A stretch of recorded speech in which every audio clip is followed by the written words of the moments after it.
Good morning, good morning. It is a Wednesday morning in Tokyo, Japan, and today we are talking about what to do at the 2020 Olympics. So, I got inspired the other day. I got a nice comments on YouTube. A few people have been watching the videos and been commenting, good feedback. A lot of them, are moving to Japan. Some of them are coming, and some of them are like, finding these videos very helpful. So, awesome, rock on. So today I got kind of inspired because I was watching John Oliver last night. He does the last week tonight news stories, which I think are hilarious. I think they're great. So I want to talk a little bit about maybe some news stories that are happening in Japan currently that maybe are not on your radar yet and might be worth knowing about if you're living in Tokyo. If you're not, entertainment.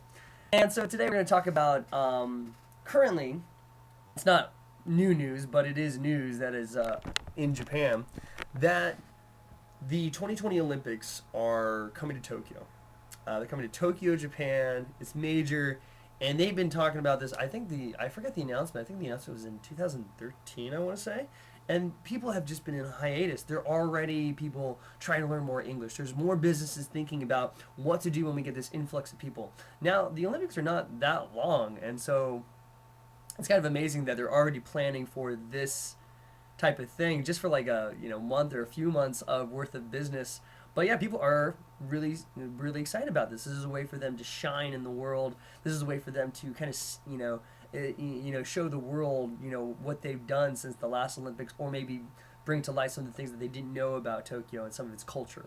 So it's a really exciting time. Um, my old outdoor bosses are thinking of like new ways on how to market to foreigners, and they've been helping, and I've been helping consult with that.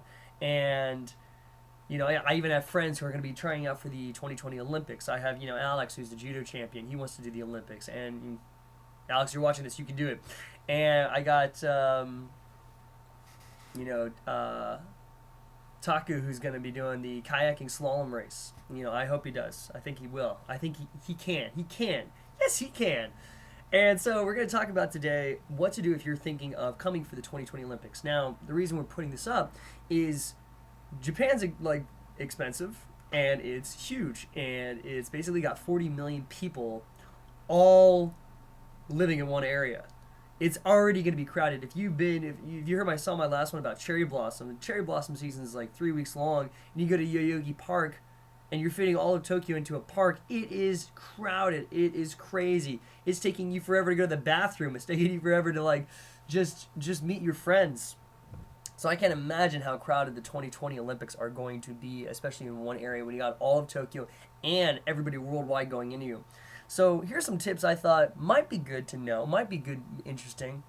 And also some current news. Check this out. So they hired some architects to build this magnificent brand new stadium, and they knocked down the old Swallows Stadium, one of the not the Swallows Stadium, the stadium next to it where it was like performing arts area.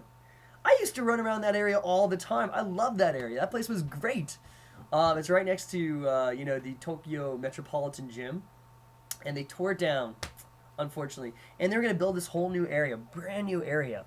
I can even see this from my office, and they built it, and they spent billions of dollars, and halfway through, after spending this money, they were like, you know what? It's not working. We're gonna change it, and they cut the project to hire somebody new architecture, and build a new stadium. They just like threw away billions of dollars, and I'm a little like, what this just happened? But that's Japan. So let's talk today about also ways for you to prepare coming to Japan, and ways to kind of maximize your time, have a great time, how to prepare. Um, First thing is, flights are always changing, so I'm not going to talk about that on travel. That's kind of up to you. But I would recommend, if you are coming to Japan and you're non-Japanese, and it's one of your first times, I'm guessing you're going to be having a visitor visa, I would definitely recommend the JR Pass, the JR Rail Pass, which is a rail pass that allows you access to all the trains all over a certain area of the country. Now, this is really good if you're staying for a week or 2 weeks, or I'm forgetting the intervals, but I think it's like 1, 2, or 3 weeks. And what that does is going to give you access to all the bullet trains, bullet trains all over Japan on the JR lines, which pretty much is Japan. And excuse me. But I recommend that you have to buy it before you come. You have to buy it before you come to Japan. And when you get there, sorry, right when you get to the airport, you can go to the JR East office, exchange it for a JR pass, and then you can use it anywhere in Japan. And it gives you free travel all over. It's a few $100s, and it is worth it if you're planning on traveling outside of Tokyo. If you're going to be staying inside Tokyo, like just in that little area, don't buy it, because the amount of money it takes for just a regular train pass or subway is super cheap. It's just a few dollars, right? I'm saying if you're going to be going to Kyoto, if you're going to be Osaka, Hiroshima, other areas around Japan, then I would recommend the JR Pass, and that's a great way to travel for cheaply and see a lot at once. Second thing is accommodations. Okay, now Airbnb is huge right now. It's used all over the world. I have way too many friends doing it right now. Old colleagues, old roommates, old friends are all doing Airbnb in Japan, and they are cracking down. A lot of people talking about, like, I think in San Francisco they cracked down a lot. They're way more cracking down here, and a year ago it might have been a great investment. Nowadays, Japanese landlords are getting wise, and they are kicking people out. So I would not recommend, to be honest, doing an Airbnb when you're coming to Tokyo. There's a lot of people cracking down. I think I had a few friends getting evicted and everything like that. So I would recommend a hotel. I really would. I know it's a little bit more expensive, but it's a lot safer, and the hotel is going to be there to stay. Get a medium to nice hotel. I would not recommend a hostel. I would not recommend Airbnb. If you're going to be coming all the way to Tokyo and spending a lot of money on the flight, spend the extra money on the hotel, at least in Tokyo. When you go to Kyoto, yeah, go to Ryokan, go to like a lot of different areas.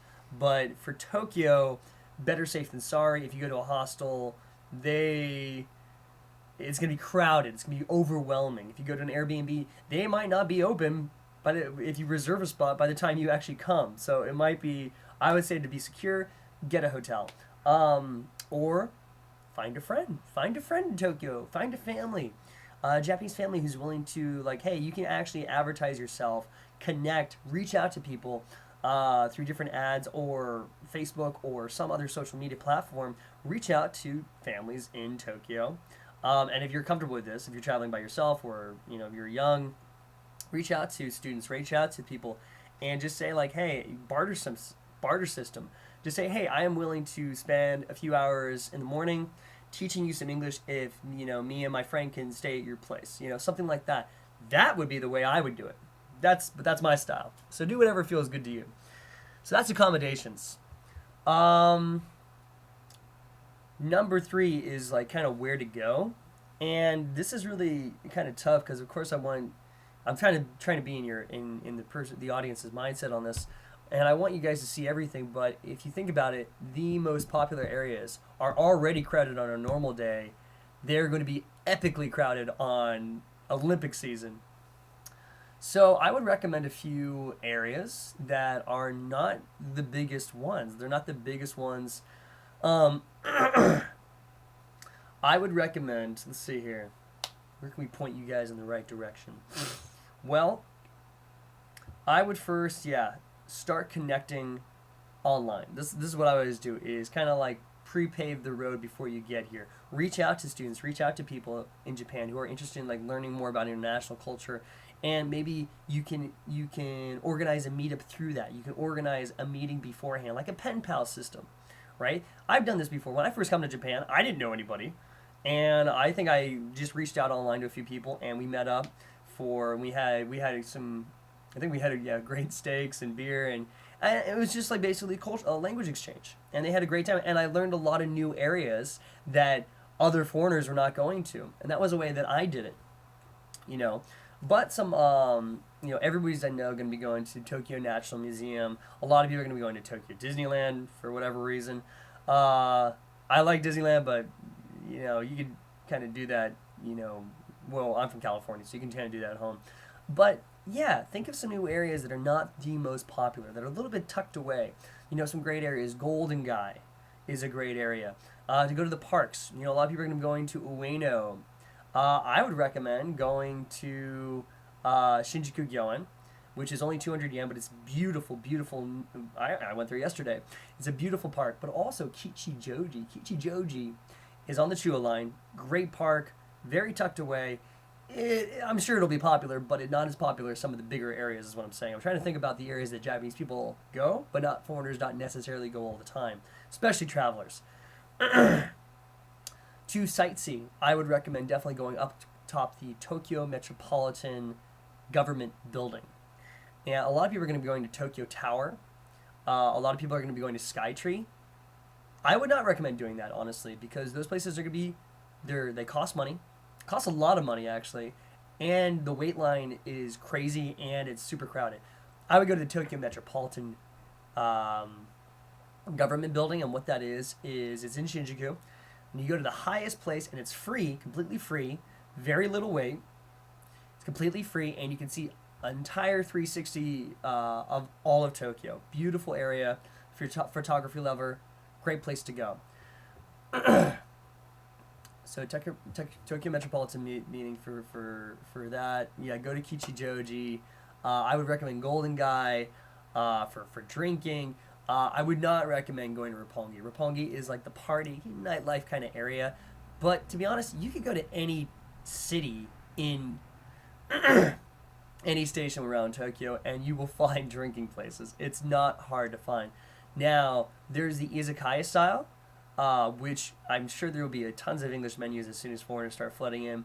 And then there's also like kind of international style bars. You know, the biggest one is the Hub, which is a easy place to meet new people. Very international style, British style pub.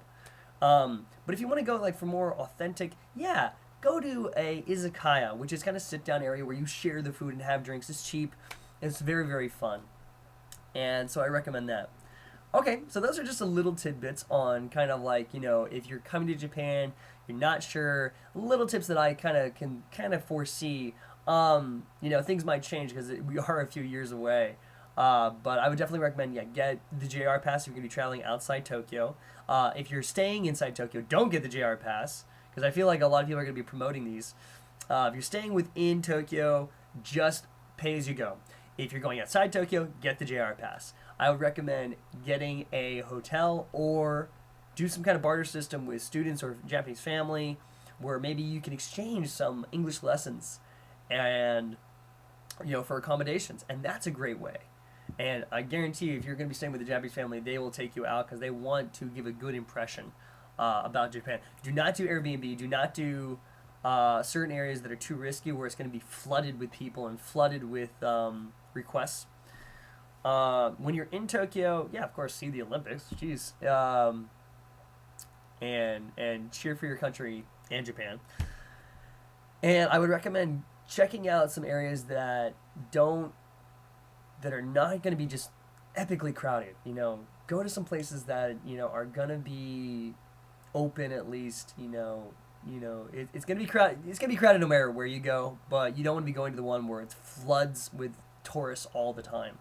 Go to a few places that are not that way, and I would just stick with some Japanese friends. That's what I would do. Do not do where all the foreigners and where all the tourists go.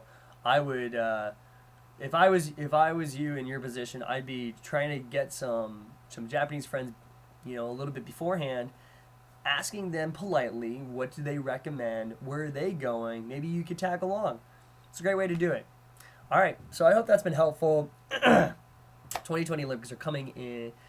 Yeah, the Olympics in Japan are coming in 2020. It's going to be really, really fun. I think I don't know if I'll be in Japan for the next couple years. I might actually be touring a few areas of the world, but I probably will be back during the 2020 Olympics, you know, show my support, see friends, and catch up with people. So I hope this has been helpful. Thanks again for watching. Check out our other videos as well as our blog and podcast. Coming up, a lot of good, things in the works. So thank you guys so much for watching, and please give me your feedback, okay? All right, guys. Cheers.